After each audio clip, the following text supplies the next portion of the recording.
here we are at our next stop. You know, when we have a fire, we always want to know what happens afterwards. We always see the portion about putting the fire out, fire trucks going to it, but today we're going to learn a little bit about the after effects, fire investigation, and exactly what it means to be a part of our fire investigation team here in the city. So come on, let's go have a look.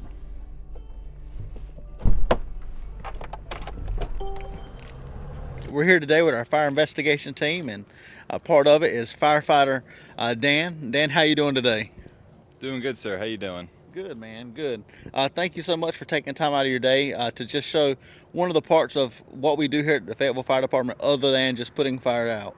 This is something a lot of people may not know about, so today just take us through and show us exactly what it means to be part of the fire investigation team, all right? Yes, sir.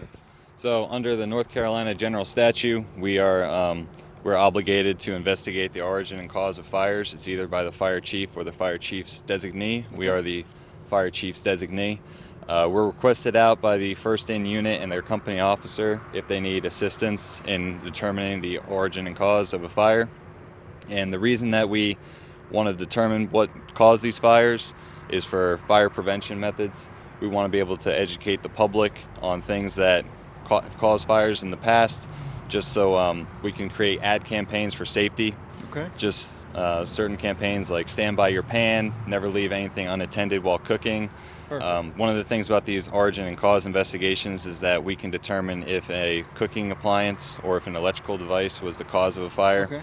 And that'll also give us information we need to give to companies, and they can put whatever defect it was out on a recall list. Okay. And alert the public to these potential dangers of these electronics or cooking devices. I got you. Well, that's a wonderful point that you've made. A lot of times we do see recalls, and maybe we don't know what generated the need for such. So that's a great tool to have, to let us know exactly where that comes from you guys going in and investigating these fires. We can take that information and, like you said, make the public more safe, just making a more safe place all the way around. You keyed in on prevention. We really want to do what we can to prevent a fire from happening. A lot of times we just see the fire trucks coming out and putting out a fire, but this is the other side of it. We can take this information and be educated, and like you said, hopefully be able to prevent anything from happening. So at this time, if you'll give us a lead in and give us a look and teach us a little bit about fire investigation, all right? Yes, sir. All right, we'll follow you.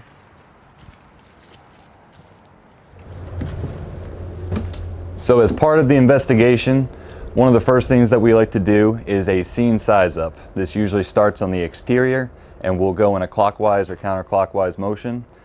We take a systematic approach, which means that we do it the same way every time, and that's no different once you're inside a house. So once we're inside a house, one of the rules that we like to follow, or any structure for that matter, is that we like to work from the least amount of damage to the greatest amount of damage. The reason we do this is that fire is very particular. It travels in a very consistent way where it'll move from the seat of the fire and then it spreads out because it's looking for fresh air. So what I'll probably do in a house like this is I would like to check rooms that don't have a whole lot of mass loss, because I like to identify certain things about this house. I can see in here that I don't have any significant mass loss. However, I do have a ceiling fan showing signs that it was exposed to heat for a duration of time. And also the windows are stained, and that means that they had experienced smoke moving through this way.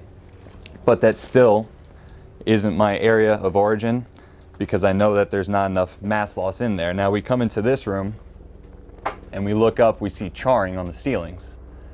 And this charring is very indicative of a much longer exposure to fire, and it was much more intense than what we saw in the back room.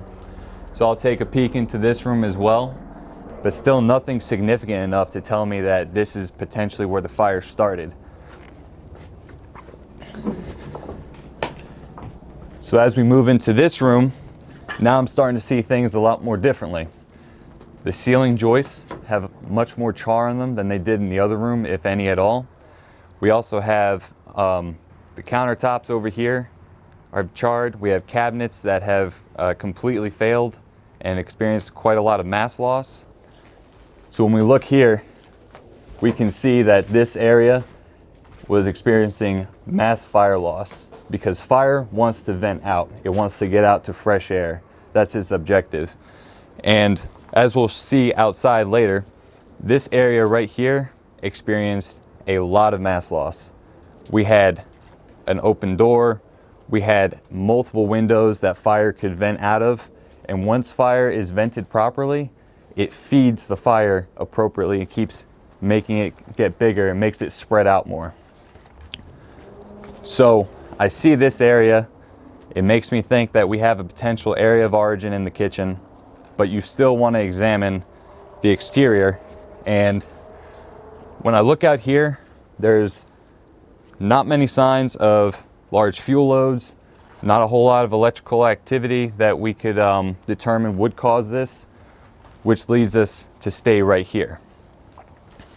And upon further examination of wiring in the houses, we started to take a look at all the work that had been done in here. There was some sort of remodeling that had been done, some more electrical work, and down here we found that there was actually charring that was in the floor where one of the wires was coming up into this panel box. Now we know that there's been some sort of remodeling in here. Somebody's been doing their own electrical work, and it could have been that the wire was stapled incorrectly or it was nailed in. And once you puncture a wire, you can create problems, and that's why this is our point of origin, and we have determined this fire to be accidental in nature, but it was caused by electrical. We'll go back out.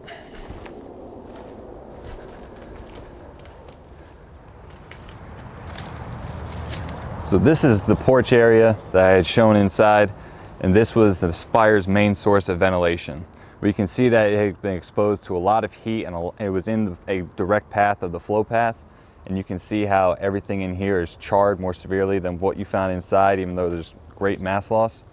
And if you look right through here, you can see that our point of origin in the kitchen is just in that corner, and then the fire was traveling out this way the entire time, and as it comes out, it expands, and we have fire impingement that goes across this top right here, and we have more ventilation that's coming from the attic area that we had seen before inside. Fire wants to go where the air is coolest. It's always trying to find new air and fresh air, and when it has a ventilation like this with multiple windows and a door, then it has enough fire to keep feeding until it keeps going up.